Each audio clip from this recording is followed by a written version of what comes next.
जय हिंद दोस्तों, जो बोला था वही हुआ। ठीक है, बिहार डीएलएड एग्जाम 2024 जो 4 अप्रैल को फर्स्ट शिफ्ट में पेपर था, जो बोला था वही हुआ। मैं बार बार बोल रहा हूँ कि क्वेश्चन रिपीट कर रहा है, क्वेश्चन रिपीट कर रहा है। जो इन बातों को ध्यान दे रहा है वो 100 में 100 ठोक के आ रहा है। ठीक है, और बाकी लोग जो फालतू के आके कमेंट बॉक्स में कचरपन करते हैं, तो यहाँ पे बाबू लोग कचरा मत फैलाइए। ठीक है, उन लोगों को मैं बोल देना चाहता हूँ कि आप लोगों का एग्जाम तो है नहीं, झूठ मूठ का अगर यहाँ पे कचरा फैलाना है तो कचरा मत फैलाइए। ठीक है, बहुत लोग कमेंट कर रहे हैं, क्या निकाह का कमेंट करते रहते हैं, तो वैसे लोगों का कमेंट को मैं पढ़ता नहीं हूँ। ठीक है, वो डिमोटिवेट करते रहते हैं। ठीक है, तो ये देखिए, ये जो पेपर है, जो मैंने 1 अप्रैल को बताया था सेकंड शिफ्ट में, और 2 अप्रैल को बताया था फर्स्ट शिफ्ट में, और 3 अप्रैल को बताया था फर्स्ट शिफ्ट में, उसमें से 30 क्वेश्चन मैच कर गया है। ठीक है, 30 क्वेश्चन नहीं, टोटल 30 क्वेश्चन मैच किया हुआ है आज के पेपर में। ठीक है, तो चलिए हम आज के क्वेश्चन देखते हैं। ध्यानपूर्वक क्वेश्चन देखना है। ठीक है, ध्यानपूर्वक क्वेश्चन देखना है, और वीडियो में आगे बढ़ने से पहले एक छोटा सा रिक्वेस्ट करेंगे कि चैनल पर नए हैं तो चैनल को सब्सक्राइब कर लीजिएगा। ठीक है, साथ में वीडियो को लाइक और वीडियो को शेयर कीजिए, अपने सारे दोस्तों में वीडियो को शेयर कीजिए, अपने सारे दोस्तों में वीडियो को शेयर कीजिए। और इस वीडियो से मुझे क्या फ़ायदा होने वाला है, मैं आप लोगों से यही बोल रहा हूँ कि इस वीडियो में बनाने से आप लोगों को फ़ायदा होगा। आप लोग जो भी दोस्त जो हैं, बच्चे जो हैं, वीडियो देखेंगे, उनका कट ऑफ जो है जाएगा 100 के ऊपर। ठीक है, ये बात गारंटी लिख लीजिएगा, इस बात को लिख के रख लीजिएगा कि अब की बार कट ऑफ जो है हाई जाने वाला है। ठीक है, हाई जाने वाला है कट ऑफ। रीजन क्या है? रीजन यही है कि जो 30,000 सीट है और 8.5 लाख के लगभग कैंडिडेट है। ठीक है, तो 8.5 लाख के लगभग कैंडिडेट है, और सब पढ़ने वाले हैं। ऐसा बात नहीं है कि कोई पढ़ने वाला नहीं है कैंडिडेट। तो 8.5 लाख के लगभग कैंडिडेट हो गए हैं यहाँ पे, और सीट है 30,000। ठीक है, 30,000 से कम है, 29,000 कुछ सीट है। तो मान लीजिए कि उतना सीट है, 30,000 के लगभग मान के चलते हैं, और यहाँ 8.5 लाख से ज़्यादा कैंडिडेट एग्जाम दे रहे हैं। कोई कैंडिडेट एग्जाम छोड़ नहीं रहा है, सारे कैंडिडेट एग्जाम देगा। अब आपको बताते हैं कि यहाँ पे EWS आ गया, ST आ गया, SC आ गया, OBC आ गया, कुल मिला के जो जनरल वाले कट ऑफ है वो कट ऑफ हाई जाने वाला है, काफ़ी ही हाई जाने वाला है। ठीक है, लेकिन जनरल कैंडिडेट वालों को, कैंडिडेट के लिए मैं एक बहुत ही, लेकिन जनरल कैंडिडेट वाले बच्चों को ये रामबार होने वाला है। ठीक है, एक एक क्वेश्चन जो है जनरल कैंडिडेट वाले बच्चों को रामबार होने वाला है। जो जो मेरे वीडियो को लगातार देखते आ रहे हैं उनके लिए तो रामबार है। ठीक है, तो चलिए क्वेश्चन शुरू करते हैं बिना देर करते हुए। तो क्वेश्चन शुरू करते हैं। पहला नंबर क्वेश्चन क्या पूछा गया था? पहला नंबर क्वेश्चन पूछा गया था, यहाँ से प्रकाश डालते हैं। पहला नंबर क्वेश्चन पूछा गया था कि जहाँ बिना कारण के कार्य का होना पाया जाए वहाँ कौन सा अलंकार है?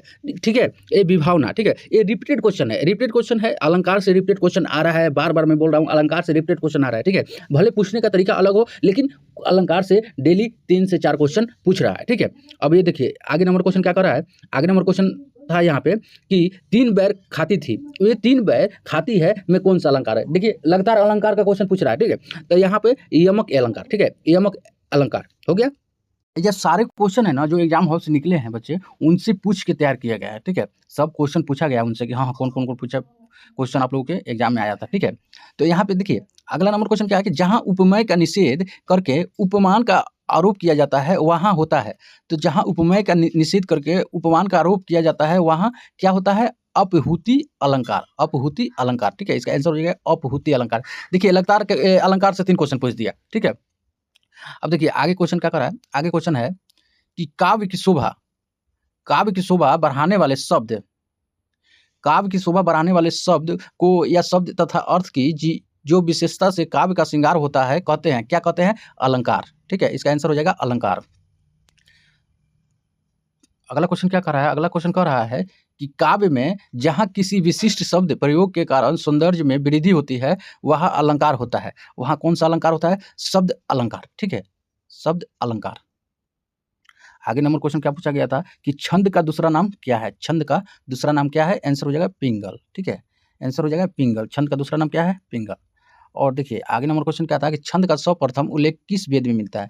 तो छंद का सर्वप्रथम उल्लेख ऋग्वेद में मिलता है। ऋग्वेद, इसका आंसर हो जाएगा ऋग्वेद।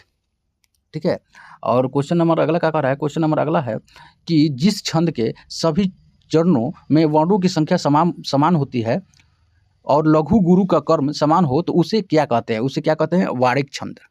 वारिक छंद। अगला नंबर क्वेश्चन क्या कर रहा है? अगला नंबर क्वेश्चन कर रहा है, आप लोग विश्वास नहीं कीजिएगा, यहाँ 11 बज गया ना, वीडियो बनाने के चक्कर में, वीडियो एडिट करने के चक्कर में हमको 12 से 1 बज जाएगा। अभी हम मुँह नहीं धोए हैं। ठीक है, आगे नंबर क्वेश्चन क्या कर रहा है? आगे नंबर क्वेश्चन कर रहा है, सोचिए कि चलिए आप लोगों को बहुत कैंडिडेट ऐसा कमेंट कर रहे थे कि जो सेकंड शिफ्ट में हम लोग का एग्जाम होने वाला है, फटाफट फर्स्ट शिफ्ट का एक वीडियो दे दीजिए। तो फर्स्ट शिफ्ट की वीडियो बनाने के चक्कर में आज, ठीक है, तो आगे करते हैं कि काव्य, कथा, नाटक, उपन्यास आदि के पढ़ने, सुनने या उसका अभिनय देखने से जो आनंद की प्राप्ति होती है उसे कहते हैं, उसे क्या कहते हैं? रस। आंसर हो जाएगा रस। अगला नंबर क्वेश्चन क्या कर रहा है? अगला नंबर क्वेश्चन कर रहा है अगला नंबर क्वेश्चन क्या था कि मन में संचरण करने वाले आने जाने वाले भाव को कहते हैं, तो इसको क्या कहते हैं? संचारी भाव। आंसर हो जाएगा संचारी भाव। क्वेश्चन नंबर अगला क्या कर रहा था? क्वेश्चन नंबर अगला था कि दो या दो से अधिक शब्दों के मेल से बने शब्द को कहा जाता है। कौन सा शब्द कहा जाता है? समासिक पद। ठीक है, समासिक पद। अब देखिए अगला नंबर क्वेश्चन क्या था? अगला नंबर क्वेश्चन था कि चंद्रमुखी शब्द में कौन सा समास है? चंद्रमुखी शब्द में कौन सा समास है? कर्मधारय समास।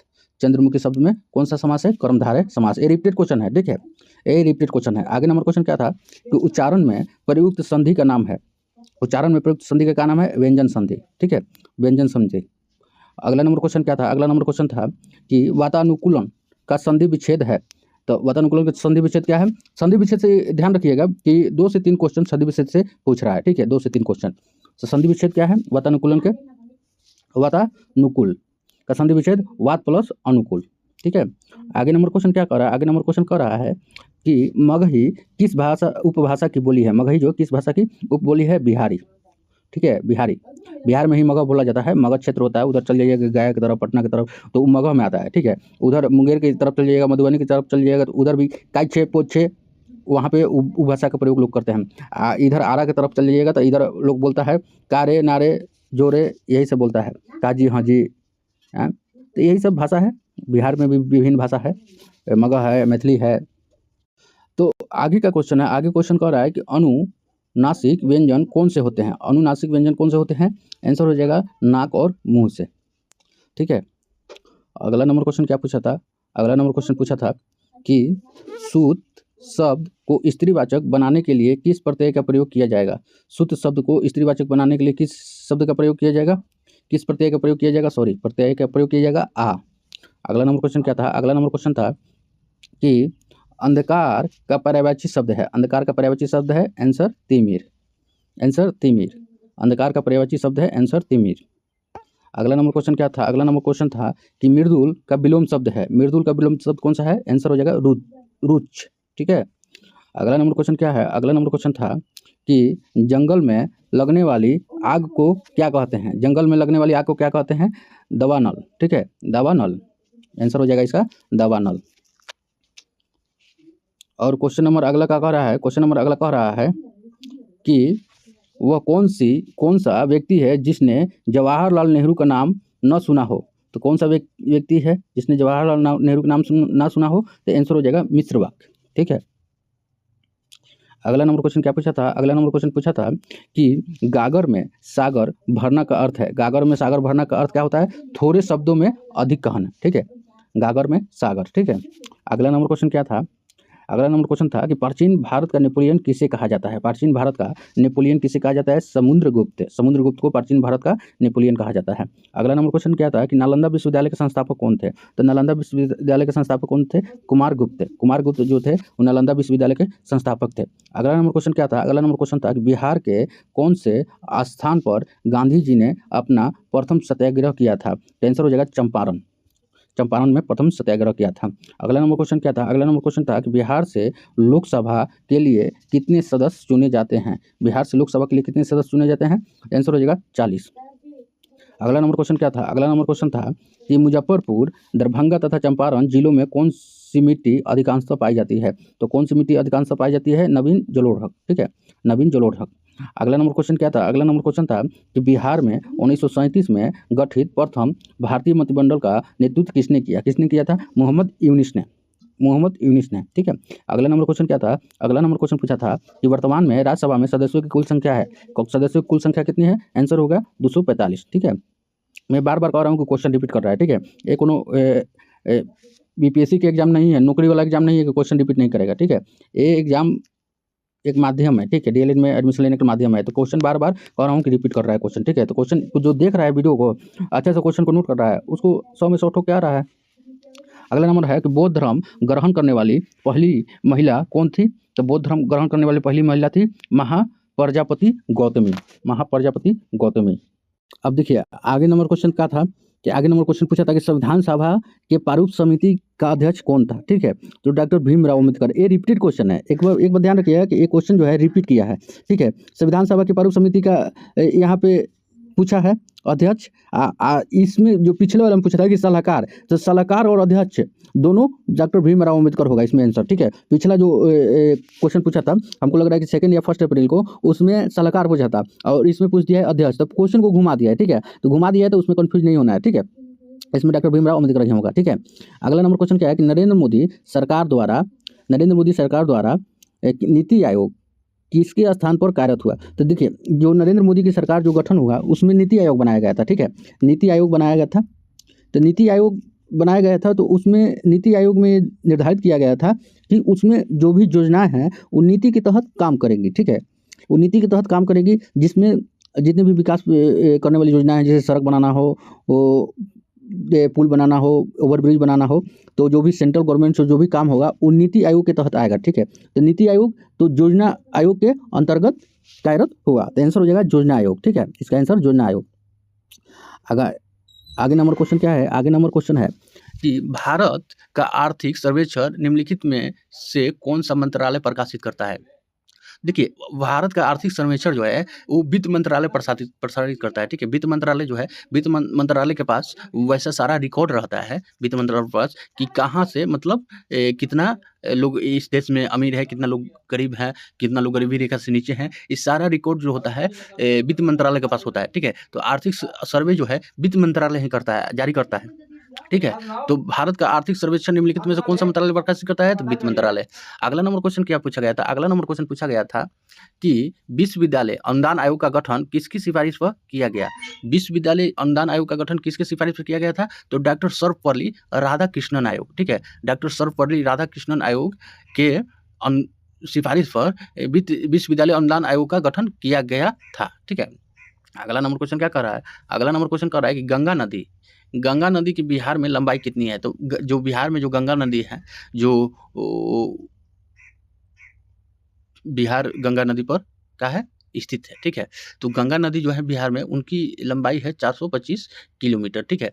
तो गंगा नदी बिहार में, हम एक बात कहना चाहते हैं कि बिहार से किस किस जिले से आप लोग कमेंट कर रहे हैं, ये देखना चाहते हैं, ठीक है, कि कौन कौन जिले से हैं बच्चे देख रहे हैं बिहार में, ठीक है। आप लोग कमेंट करके बताइए कि क्या आपके जिले से होकर गंगा नदी गुजरती है कि नहीं, ठीक है। आप लोग कमेंट करके बताइएगा कि किन जिले से गंगा नदी होकर गुजरती है, ठीक है। अब चलिए आगे नंबर क्वेश्चन क्या है, आगे नंबर क्वेश्चन है कि विश्व जूनियर एथलेटिक्स में स्वर्ण पदक जीतने वाली पहली भारतीय महिला कौन है। देखिए हिमा दास, ठीक है, ये रिपीटेड क्वेश्चन है। हिमा दास जो है विश्व जूनियर एथलेटिक्स में स्वर्ण पदक जीतने वाली पहली भारतीय महिला थी। ये 1 अप्रैल के सेकंड शिफ्ट में ये क्वेश्चन पूछा गया था, ठीक है। आगे आने वाले आप लोगों के लिए बहुत ही महत्वपूर्ण है, हो सकता है कि सेकंड शिफ्ट में यही क्वेश्चन पूछ दे।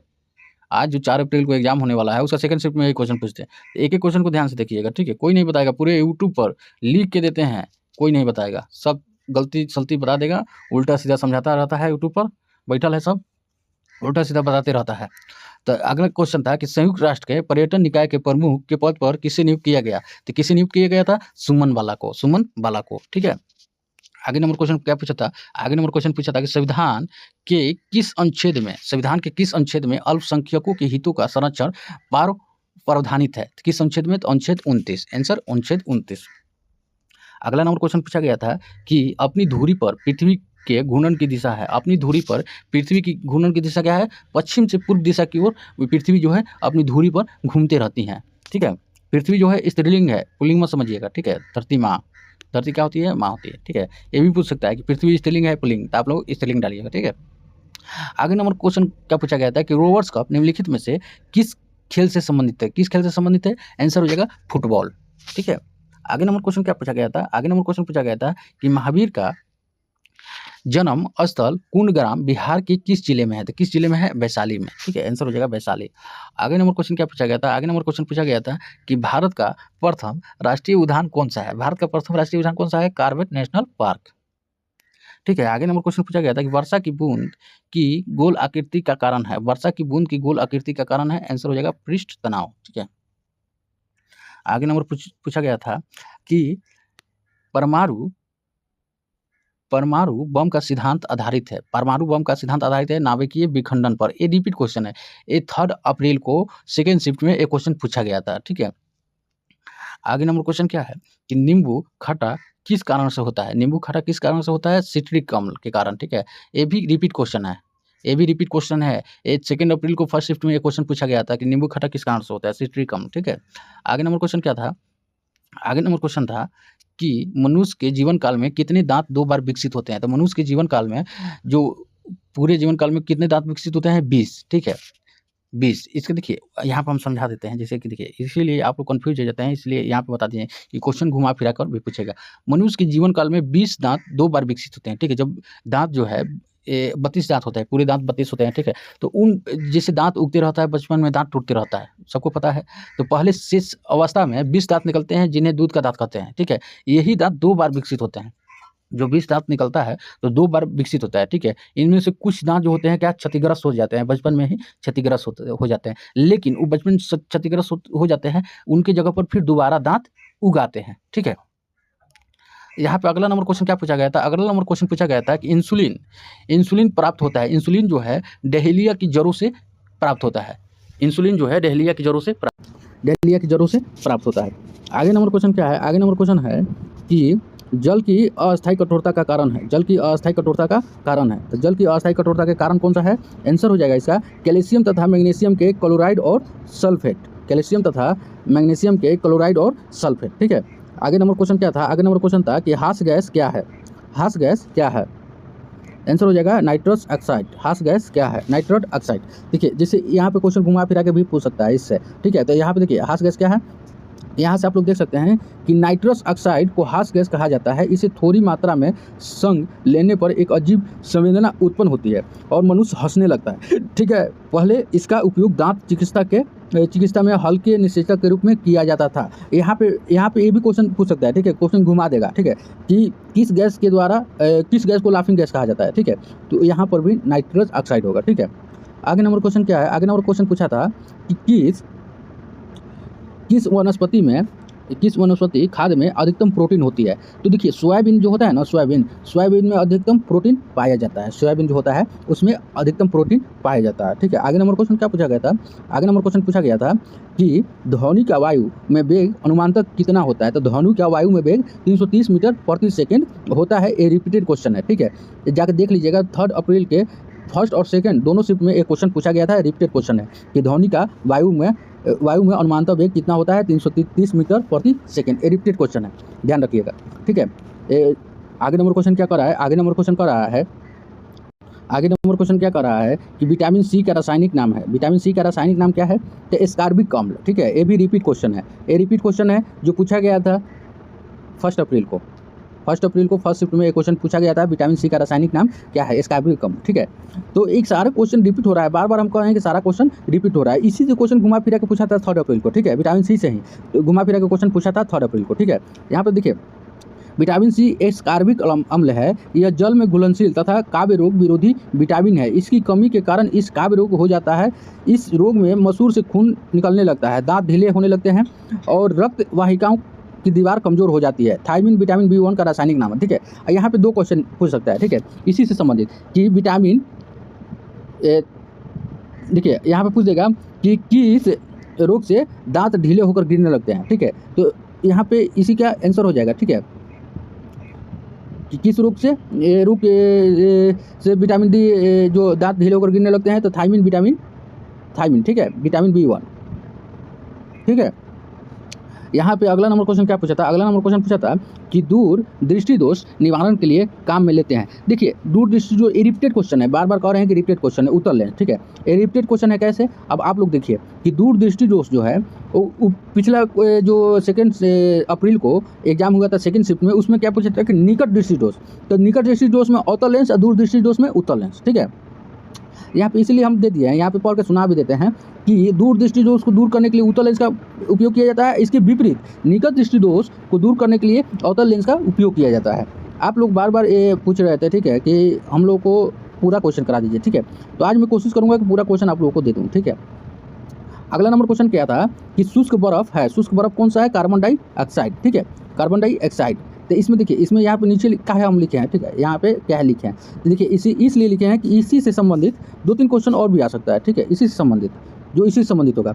तो शुष्क बर्फ को कार्बन डाइऑक्साइड भी कहा जाता है। यह द्रव कार्बन डाइऑक्साइड को तीव्र गति से वाष्पीकृत और वस्तु को ठोस रूप में संघनित कर प्राप्त किया जाता है। यह ठोस अवस्था में तरल अवस्था में आए बिना सीधे कैसे अवस्था में प्राप्त हो जाता है तथा क्रिया के दौरान इसका तापमान 10 डिग्री फ़ारेनहाइट हो जाता है। यह कारण है कि इसका उपयोग खाद्य पदार्थों में शीतल बनाए रखने तथा आइसक्रीम को गलन से बचाने में भी किया जाता है। तो यहाँ पे भी पूछ देगा कि आइसक्रीम को गलन से बचाने के लिए किसका प्रयोग किया जाता है? शुष्क बर्फ। ठीक है, एक क्वेश्चन हो गया। दूसरा क्वेश्चन हो गया कि शुष्क बर्फ का तापमान कितना होता है? तो 10 डिग्री फ़ारेनहाइट। ठीक है, यहाँ से 2 क्वेश्चन निकल गया कि नहीं?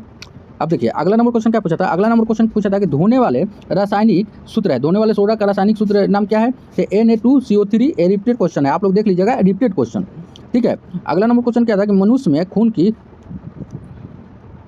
आगे आने वाले जो एग्जाम है उनमें भी क्वेश्चन रिपीट करेगा। इट्स 100% मैं लिखकर गारंटी देता हूँ। ठीक है, कि आगे आने वाले भी एग्जाम जो है उसमें भी क्वेश्चन जो है रिपीट करेगा आप लोगों को। ठीक है, तो यहाँ पे देखिए, यहाँ पे जो क्वेश्चन धोने वाले सोडा का रासायनिक सूत्र क्या है? तो Na2CO3 ये क्वेश्चन पूछा गया था। ठीक है, 1 अप्रैल और 2 अप्रैल में भी पूछा गया था, 3 अप्रैल में भी हमको लगता है शायद पूछा गया था। आप लोग विश्वास ना हो तो जाके वीडियो को देख लीजिए। ठीक है, उसमें आप लोगों को क्वेश्चन रिपीट जो हुआ है आप लोगों को देखने को मिल जाएगा। ठीक है, तो मनुष्य में खून की शुद्धिकरण की प्रक्रिया क्या कहते हैं? तो डायलिसिस कहते हैं। ठीक है, डायलिसिस होता है, इसमें विस्तृत रूप से मैं पिछला शिफ्ट वाला जो वीडियो बनाया है उसमें डायलिसिस के बारे में विस्तृत रूप से मैंने बता दिया है। ठीक है, तो और देखिए आगे नंबर क्वेश्चन क्या पूछा गया था कि प्रकाश के संवेग और वेग के अनुपात से कौन सी भौतिक राशि प्राप्त की जाती है? तो कौन सी भौतिक राशि प्राप्त की जाती है? द्रव्यमान। ठीक है, द्रव्यमान। ठीक है, तो यहाँ से आगे बढ़ने से पहले मैं एक छोटा सा रिक्वेस्ट कर दूंगा। ठीक है, कि जो भी दोस्त भाई बहन चैनल पर नए हैं तो आप लोग चैनल को सब्सक्राइब कर लीजिए। ठीक है, वीडियो को लाइक कर दीजिए और वीडियो को शेयर कर दीजिए। और जिनका भी आगे आने वाले शिफ्ट में एग्जाम है तो वो तो जरूर सब्सक्राइब कर लीजिए, क्योंकि मैं सबसे पहले आप लोगों को देता हूँ वीडियो। ठीक है, और सबसे पहले 100% क्वेश्चन मैं जो देता हूँ वो क्वेश्चन जाके आप लोगों के एग्जाम में मैच करता है। ठीक है, तो आप लोग टेंशन मत लीजिए बिल्कुल भी, लेकिन एक बात ध्यान रखिए, कट ऑफ जो है हाई जाएगा। और नीचे इतने जितना भी क्वेश्चन है सारे क्वेश्चन क्या है? ये रिपीटेड क्वेश्चन है जो मैंने पिछला वीडियो में बता दिया है। ठीक है, कि यहाँ पंचायती राज का वर्णन किस अनुच्छेद में किया गया है? 3 अप्रैल को जो रिपीटेड क्वेश्चन है वही क्वेश्चन पूछा गया है आज 4 अप्रैल के फर्स्ट शिफ्ट में। ठीक है, तो रिपीटेड क्वेश्चन मैंने बता दिया है पिछले वीडियो में, आप लोग जाकर देख लीजिए। आपको ट्रस्ट ना हो तो रिपीटेड क्वेश्चन जो पूछा गया है ये सारे क्वेश्चन आप लोग जाकर देख लीजिए कि रिपीटेड क्वेश्चन है, सारा पूछा गया है पिछले वीडियो में जो बनाया हूँ वहाँ पर आप लोग जाकर देख लीजिए। ठीक है, और वीडियो यहीं तक था। और भी किसी को कोई समस्या हो तो आप लोग कमेंट करके अवश्य बताइएगा। चैनल को सब्सक्राइब, वीडियो को लाइक और कमेंट कीजिएगा। मिलते हैं नेक्स्ट वीडियो में, तब तक के लिए जय हिंद, जय भारत।